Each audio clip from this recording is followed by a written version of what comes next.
اس کا پورا نام ظہیر الدین محمد تھا، لیکن اس کی ماں اسے پیار سے بابر بلاتی تھی، جس کا مطلب ہے شیر۔ بابر اپنے والد کی طرف سے عظیم فاتح امیر تیمور کی 5ویں پشت میں سے تھا اور اپنی ماں کی طرف سے چنگیز خان کی 14ویں پشت میں سے تھا، اور یوں بابر کی رگوں میں ایشیا کے 2 عظیم فاتحین کا خون دوڑ رہا تھا۔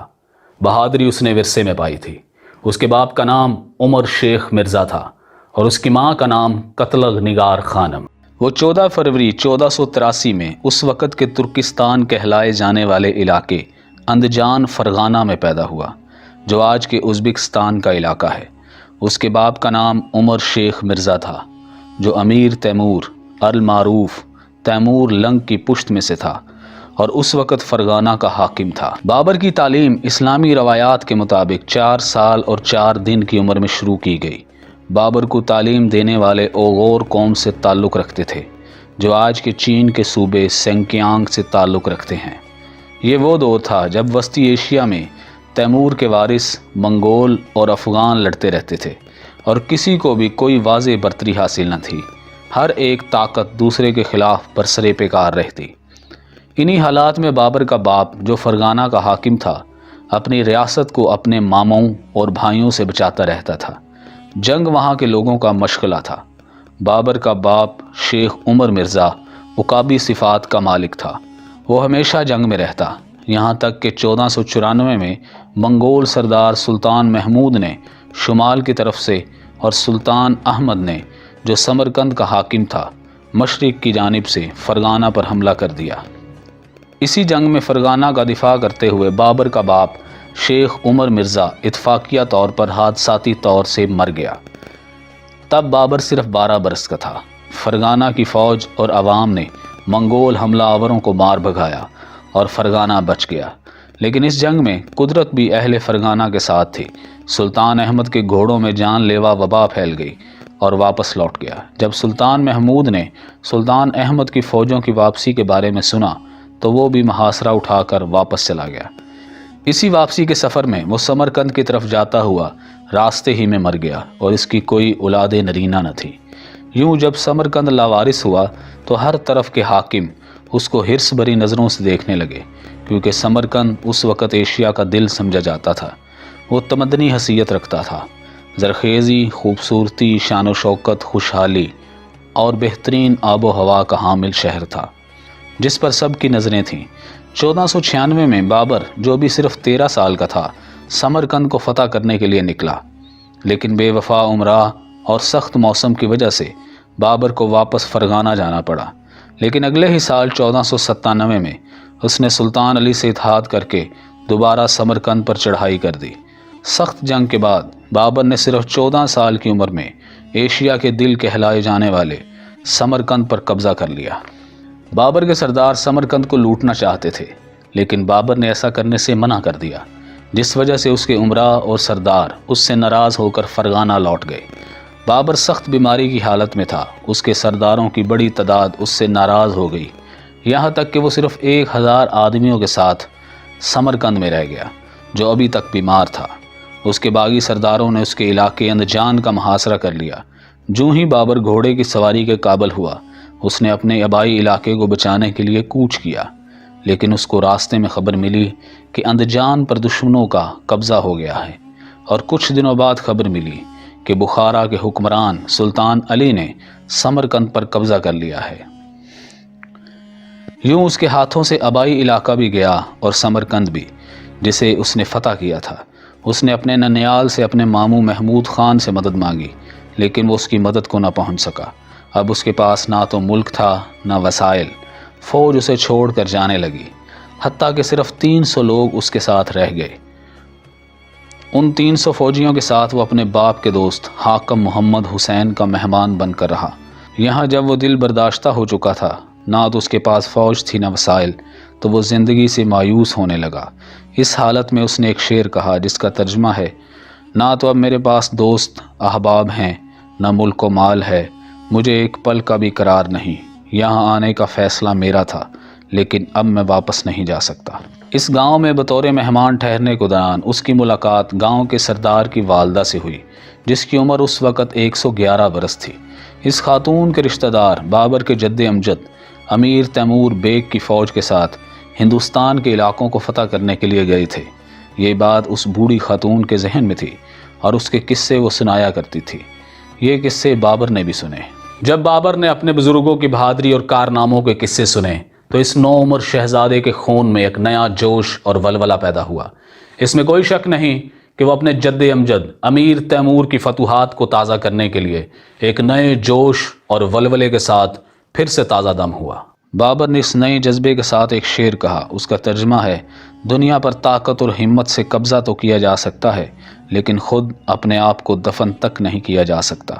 بابر نے اپنی فوجوں کو اکٹھا کیا، ہمت باندھی، عزم نو لے کر وہ دوبارہ سمرقند کو فتح کرنے کے لیے نکلا۔ اس نے ایک دفعہ پھر سمرقند کو فتح کر لیا۔ شیبانی کی فوجوں کو اس نے بے خبری میں آ لیا اور ایک دفعہ پھر وہ 17 برس کی عمر میں دوبارہ حاکم سمرقند بن گیا۔ یہ قبضہ 1 سال تک رہا۔ شیبانی نے دوبارہ سمرقند حاصل کرنے کے لیے منگولوں کی مدد حاصل کر لی اور فوجیں ازسر نو اکٹھی کر لیں۔ سمرقند کی طرف بڑھا۔ بابر نے تیموریوں کو مدد کے لیے پکارا، لیکن کوئی مدد کو نہ آیا۔ 1501 میں سمرقند کے باہر کوہ بیت پر سرپل کے مقام پر ایک سخت جنگ ہوئی، جس میں بابر کو شکست ہوئی اور شیبانی نے دوبارہ سمرقند پر قبضہ کر لیا۔ اب بابر ایک دفعہ پھر بغیر ملک کے ہو گیا۔ وہ فرغانہ بھی نہیں جا سکتا تھا، وہاں اس کے بھائی جہانگیر مرزا کی حکومت تھی۔ وہ پریشان حال آوارہ گردی کرتا رہا، اپنی چھوٹی سی فوج لے کر جنگل میں آوارہ پھرتا رہا، پھر اپنے ماموں محمود خان کے پاس چلا گیا۔ 1503 میں اپنے بھائی کے علاقے میں اپنے ماموں کی مدد سے حملہ آور ہوا، لیکن شیبانی نے منگولوں اور باہر کی فوج کو شکست دے دی۔ بابر بال بال بچا اور جان بچا کر نکل گیا۔ آخر اس نے وسطی ایشیا کو چھوڑا اور افغانستان کی طرف قسمت آزمائی کے لیے نکل گیا۔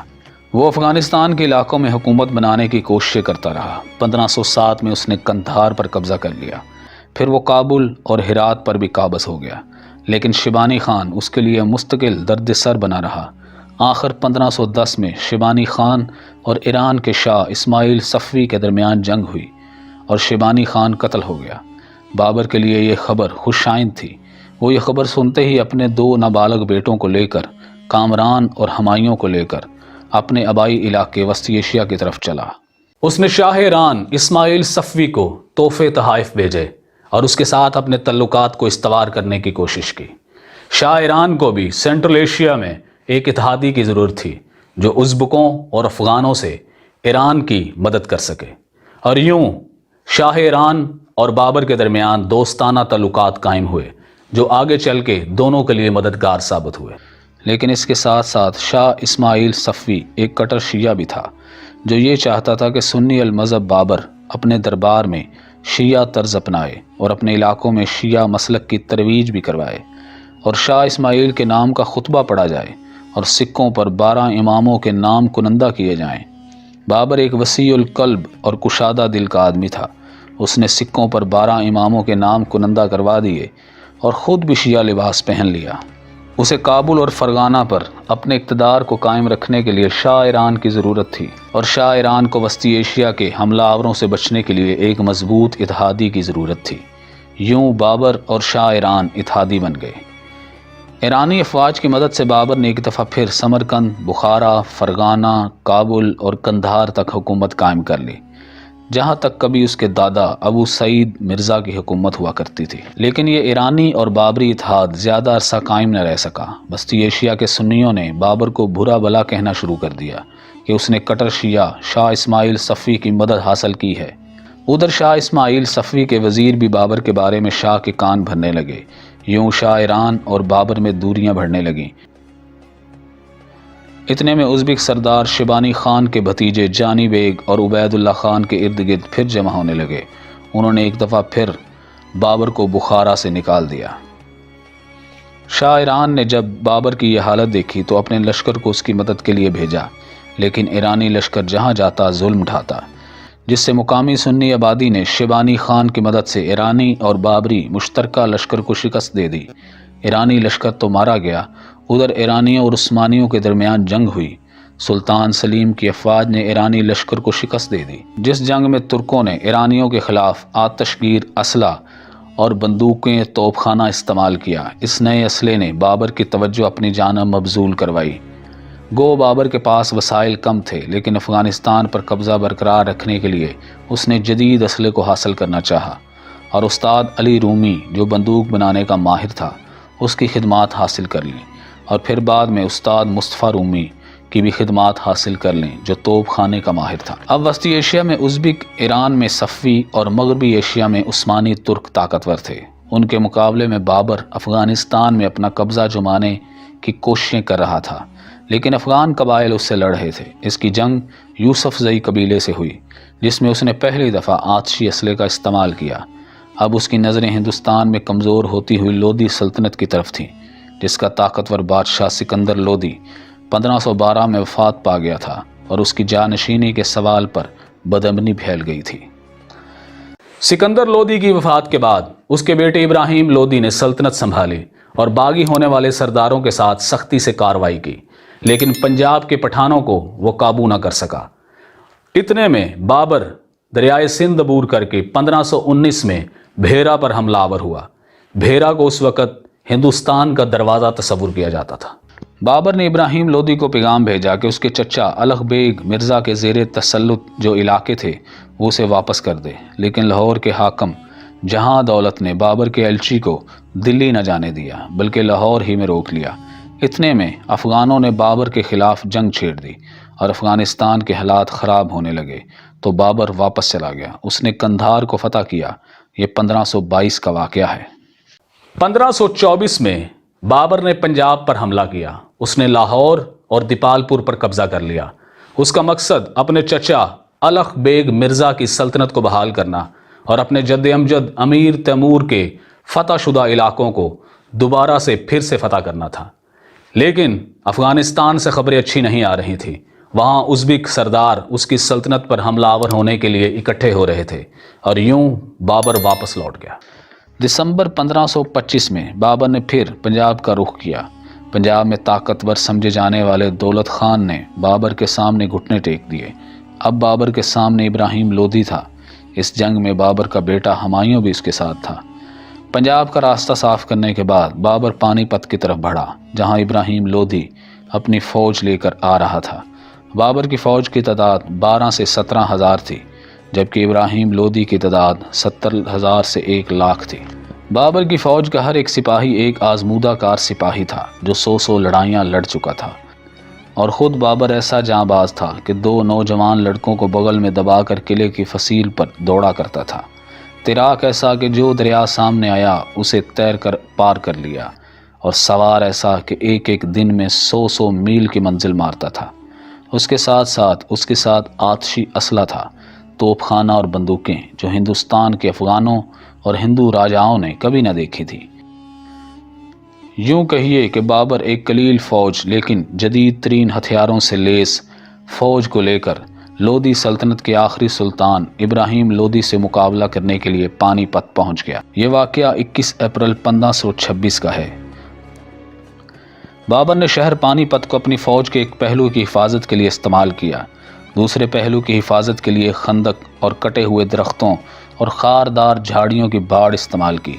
سامنے کی طرف اس نے سینکڑوں گاڑیوں کو آپس میں ملا کر سوکھی کھال کے رسوں سے مضبوطی کے ساتھ باندھ دیا، لیکن اس طرح راستہ بالکل بند نہیں کیا گیا، بلکہ چند گاڑیوں کے بعد بیچ بیچ میں جگہ خالی رکھی گئی، جس میں بندوقچیوں اور توپچیوں کی حفاظت کے لیے سینے کی بلندی تک پشتے کھڑے کر دیے گئے۔ اس کے ساتھ ساتھ یہ بھی لحاظ رکھا گیا کہ اگر مناسب موقع ہاتھ لگے تو سواروں کے نکلنے کی گنجائش باقی رہے۔ اس صف کے پیچھے بابر نے اپنی فوج کو قدیم تیموری طرز پر آراستہ کیا اور ازبک طرز کے ایک دستے کو بھی شامل کر لیا جو کہ آسانی سے اپنی جگہ بدل سکیں۔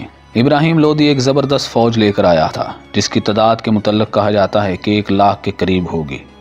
اس میں کوئی شک نہیں کہ اس کے پاس 2000 ہاتھی تھے، لیکن ان ہاتھیوں کو نئے قسم کے آتشی اسلحے کا مقابلہ کرنے کی تربیت نہیں دی گئی تھی، اس لیے اس بات کا امکان تھا کہ اگر وہ خود خطرناک ثابت نہ ہوں پھر بھی کم از کم ایک قسم کے رکاوٹ ضرور بن سکتے ہیں۔